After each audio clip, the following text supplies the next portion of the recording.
అందరికీ నమస్కారం. మనం ఇప్పుడు ఉన్నది అసిస్టెంట్ డైరెక్టర్ ఆఫ్ అగ్రికల్చర్ గారి కార్యాలయం దగ్గర.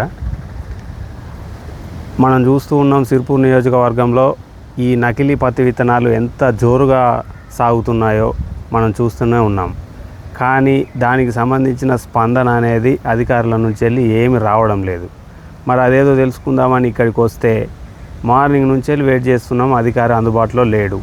పొద్దున అడిగితేనేమో సిర్పూర్ కవటాల మీటింగ్కి వెళ్ళారంటున్నారు, మధ్యాహ్నం అడిగితేనేమో లంచ్కి వెళ్ళారు అని అంటున్నారు.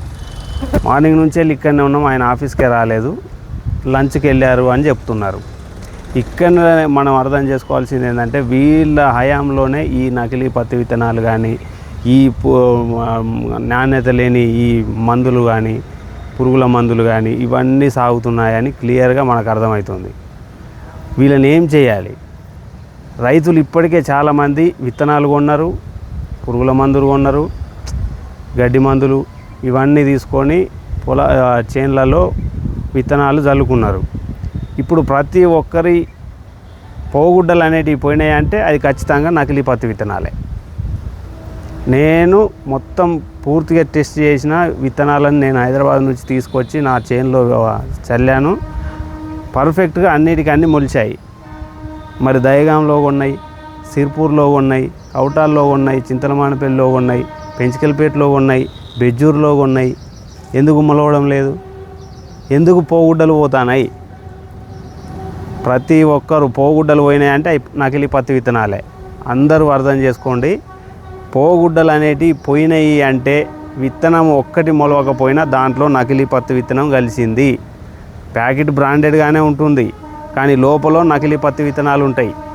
దయచేసి రైతులందరూ గమనించి ప్రతి ఒక్కరు ఎవరి దగ్గరనైతే మీరు కొన్నారో ఆ రిసిప్టు అది తీసుకొని వెళ్ళి వాళ్ళనే అడగండి.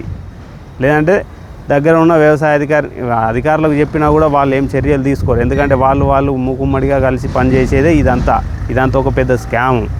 దగ్గరలో ఉన్న పోలీస్ స్టేషన్కు వెళ్ళి మీకు జరిగిన అన్యాయం గురించి వివరించండి. దానికి తగిన చర్యలు వాళ్ళు తీసుకుంటారని మనం ఆశిస్తున్నాం.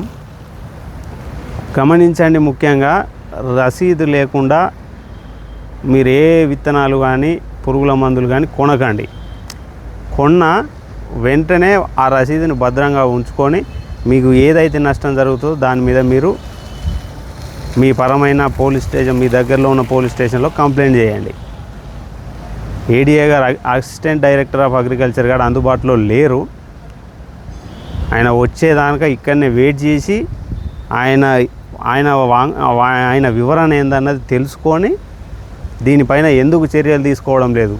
ఇప్పుడు ఇన్ని నకిలీ పత్తి విత్తనాలు కలిసినాయి, ఎన్ని షాపులు సీజ్ చేసిరు.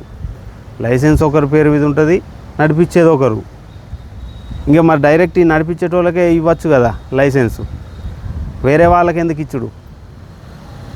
ఇక్కడ చూడండి, డైరెక్టు మనము ఇండైరెక్ట్గా అడిగితేనేమో అట్లా ఎవరైనా నడిపించుకోవచ్చు అంటున్నారు.